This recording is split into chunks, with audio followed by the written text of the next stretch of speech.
Hello and welcome to today's daily news report, where I cover all the biggest stories affecting your wallet, life, and money. You watch this channel each day because I keep you in the loop on what's really going on in Washington, D.C. with President Biden and the U.S. economy. I want to thank today's video sponsor, Truebill, and I'll tell you how to use them to improve your financial situation.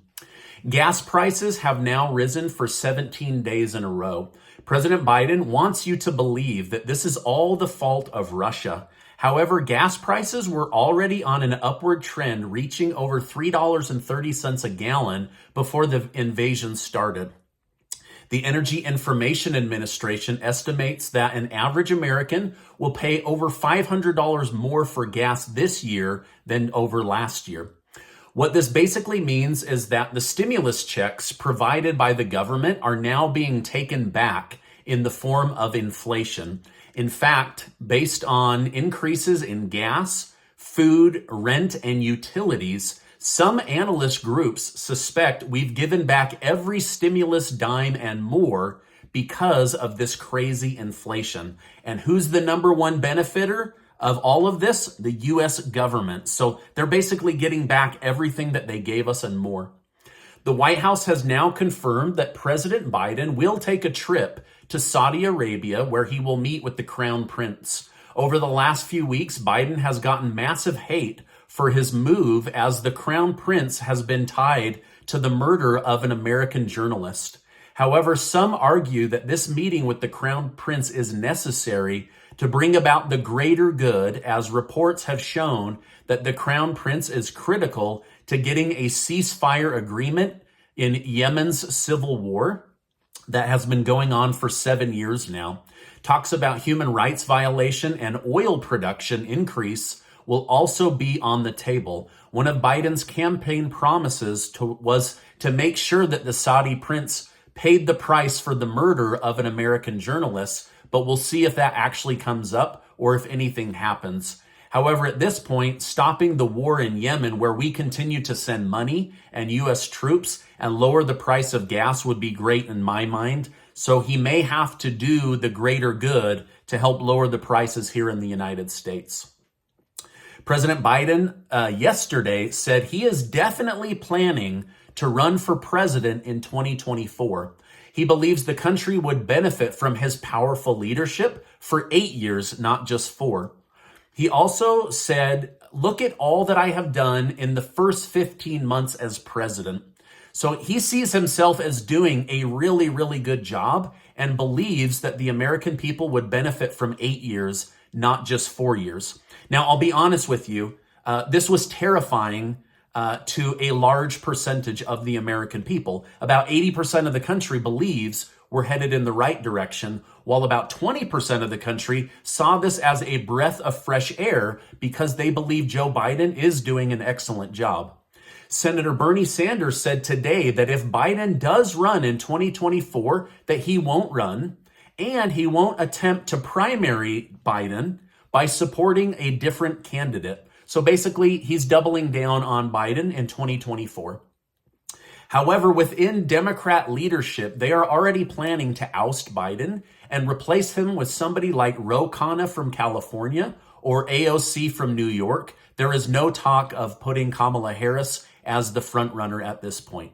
Now, I have a lot more to share with you, especially about money and the situation of the U.S. economy. But first, let me tell you about today's video sponsor. Truebill is the best smartphone app for improving your financial health. This app will help members of my community better manage their money, create a workable budget, lower their bills, and achieve their financial goals faster. Many of you have asked in the comments section for tips on improving your credit score. Truebill gives you detailed information about your credit score and history, so you know how to start improving your credit score right away. Lastly, with Truebill, you can cancel unused subscriptions that are costing you money each month with the click of a button. No more waiting online for an hour to cancel a subscription while someone tries to pitch you on why you should stay. So if you want to lower your bills, budget like a boss, get rid of wasteful spending and unused subscriptions, or get a better handle on your credit score, then you'll love Truebill as much as I do. Get started today by heading over to truebill.com/Stephen. Stephen Gardner. I can't wait for you to start using this incredible app today. Go download the app or try the new desktop version for free by using my link down below. All right, now let's get back to today's news update. One of the best things you can do right now to help yourself is to take serious inventory of your personal money situation. Now, where is your money going? Where is money being wasted? How much are you contributing to a 401k or an IRA? Does it make sense to scale that back so that more money can flow to your household at this time? These are all questions that you should be looking at and investigating. Right now is the time to be super smart with every dollar coming your way. This is also a great time to look at your bad debt versus your good debt and how you could lower that debt by strategically attacking it and paying it off faster, or letting some of that debt extend out and lowering your payments.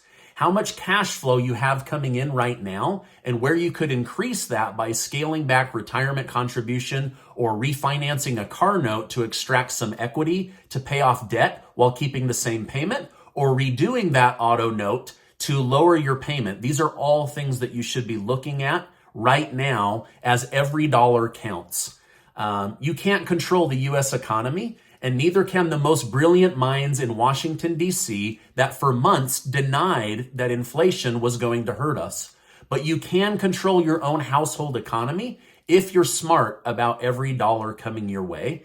I'll be doing some 401k videos and IRA videos with some smart money moves that I'm doing with my own money, that you guys can basically look over my shoulder and see what I'm doing to personally protect myself and my family, and I'll share that with you. What I'm trying to do is, there's just so much bad news right now, and I don't want you to feel like a victim or like the world is against you. I want to give you education and information to empower you, because by deciding to be empowered, it really does change your thinking and your outlook. And so I'll be sharing more of that information with you in the coming days.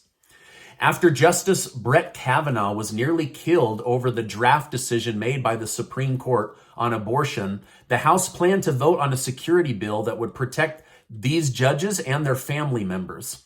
House Minority Leader Kevin McCarthy is not happy with how long it's taking to get this bill passed, and stated that the Senate had already passed a bill with 100 senators about enhancing the security for the justices and their families. He said, "Madam Speaker, it has sat for a month now. It's time to vote on this."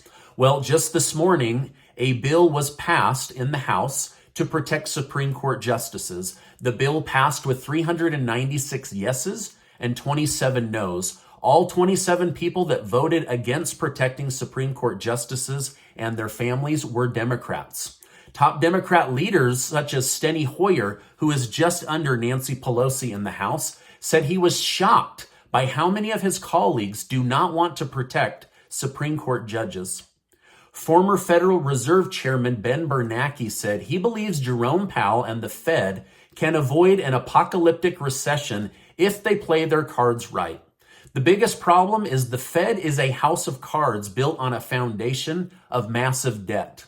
The moves the Fed makes now will either save the country or it will all crumble, and the American people will be left to live through the mistakes of the central bank. This has happened so many times. The central bank can make people tremendously wealthy, or they can cripple an economy, leaving those that don't make over $200,000 a year holding the bag and dealing with the fallout. That's what we're all living through right now. Again, we can't control the U.S. economy or the Federal Reserve. The best we can do is educate ourselves and be smart with every dollar that comes our way right now. The baby formula crisis isn't even close to being under control, and now we're being told that there is a tampon and feminine hygiene product crisis. Stores around the country are reporting that they are running out of hygiene products for women, similar to what we were seeing in the beginning of the pandemic with toilet paper. So the next crisis is already upon us, and hopefully they can get that situation under control. Day 2 of the January 6th hearing brought more allegations against Donald Trump. It's now clear that they are trying to show that Trump lied to his own supporters in order to enrich himself or the PAC that he's now running, as he will likely run for president again in the future. Trump reportedly raised $250 million by spam emailing his supporters to donate his official election defense fund that they are now saying didn't exist. So where did that money go? It went back into his PAC, which now controls about $100 million, not $250 million.